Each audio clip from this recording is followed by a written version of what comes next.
Hey everyone, welcome to another episode of What I Played. First up this week is Saints Row 4. Saints Row 4 was created by Volition and released on August 20th, 2013. It's basically Saints Row the 3rd ramped up and pushed to the absolute limit. You're given superpowers within an hour of playing the game, and you'll be jumping in and out of a virtual world to a spaceship that basically is Mass Effect, just streamlined. It's a blasted play though. You can cross the map in seconds, you're given the means to just wreck anything in front of you. The writing is great, and there is some generally funny moments in the game. And yet, it feels like what it started out to be. A bunch of DLC. They expanded it and made some great additions, but I don't feel it's really enough to justify the price. Why? Well, let's start with the gameplay. First, the whole carjacking thing that was in the first 3 games is gone in basically the first hour of the game. It's still in the game, but it's useless. Why drive a car when I can sprint faster and jump over buildings, ignoring the roads completely? In fact, there is pretty much no point in using any of the vehicles, because by taking them, you miss out on the blue squares of code that you use to level up your powers. There are hundreds of these things, and they're all over the place. Which brings me to my second gripe. Most of the game is minigames. Most of the quests you run into are based entirely off of minigames. The story quests that act as anchors for the game are great and a lot of fun, and I know that the 3rd game had this as well, but it just feels like the same thing with cheats that you can't turn off. The new minigames are also really uninspired. Climb a tower, defend this point, race around the track. They are like 3 or 4 racing games, each a little different, but they don't feel all that varied.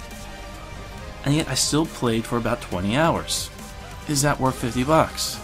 I say no, not for what's on offer here. I think if you have a friend to play with, it can be a blast, but it's not that different than the 3rd game. Yes, the superpowers add some fun, but it's still the same city and still the same minigames. I bought it because I enjoy Saints Row games, and I sort of wish I had held off for the price to drop a little more. At $40 or $35, this game is worth the cash. At $50, it really comes down to how much you love the 3rd game. If you haven't bought the game, then I'd wait a little longer until it goes on sale. For me, after 20 hours, it's already starting to wear thin. It's not a bad game, it's not boring, it's just not something to write home about. It's the same game as before, and it's not enough. For others, it might be okay, but I want less minigames and more doing awesome stuff. And in my opinion, this game doesn't offer that as much as it should.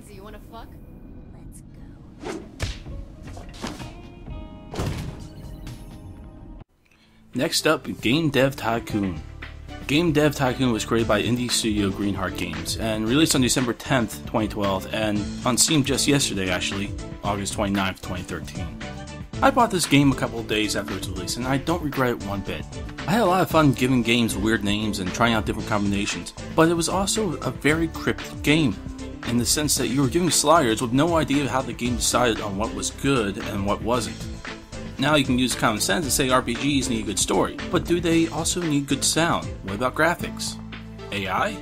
Each person will think differently on these options, but to get a good score, you have to figure out what the game devs were thinking was needed. And the gameplay is pretty shallow. It felt more like a phone app than a full-fledged PC release, and that could be because they were originally inspired by a phone app game dev story.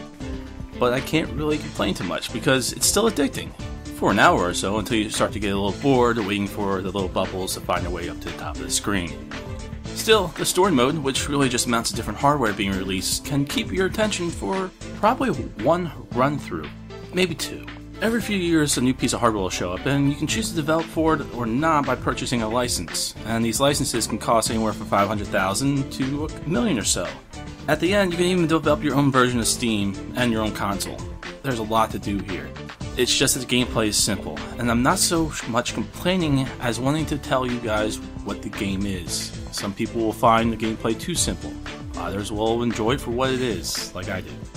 The new release on Steam has come with some improvements. In the first few minutes, a mechanic that wasn't in the first release shows up and takes a bit of the edge off the guessing game. You can now run through reports on your released games, and it'll tell you what things are important and what aren't, to a degree. There's still some guesswork, but at least now you have a little indication of what the game and what the jackass reviewers want. The Steam release has a lot of added features that people wanted, and it seems to be a better rounded, if still simple, game. While I thought the game was worth a purchase before, it's even more so now with the updates. They fixed a lot of the issues that people had. But what's even better, and why I like Greenheart a little bit more now, is that they're giving everyone who purchased a copy off of their website a free Steam key. And it's still possible to download the game off their site.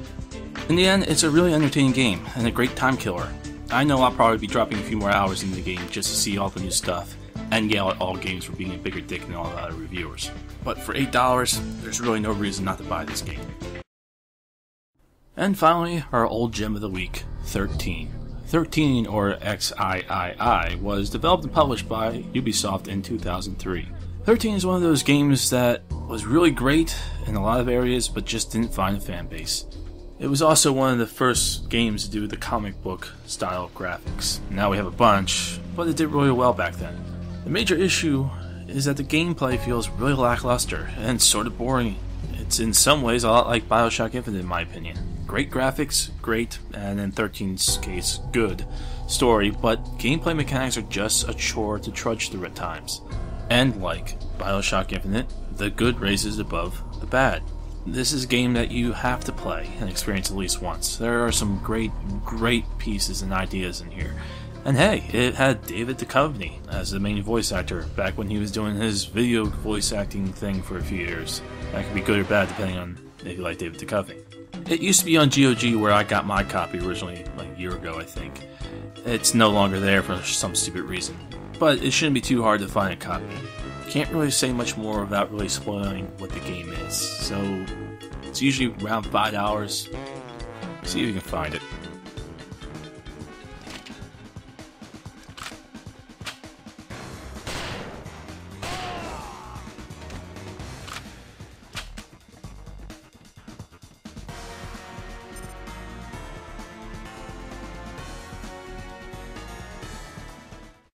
Alright, that's it for this week. Come back next week for another What I Played, and stop by the rest of the week to see my Let's Plays. And if you have suggestions or anything else, leave in the comments section.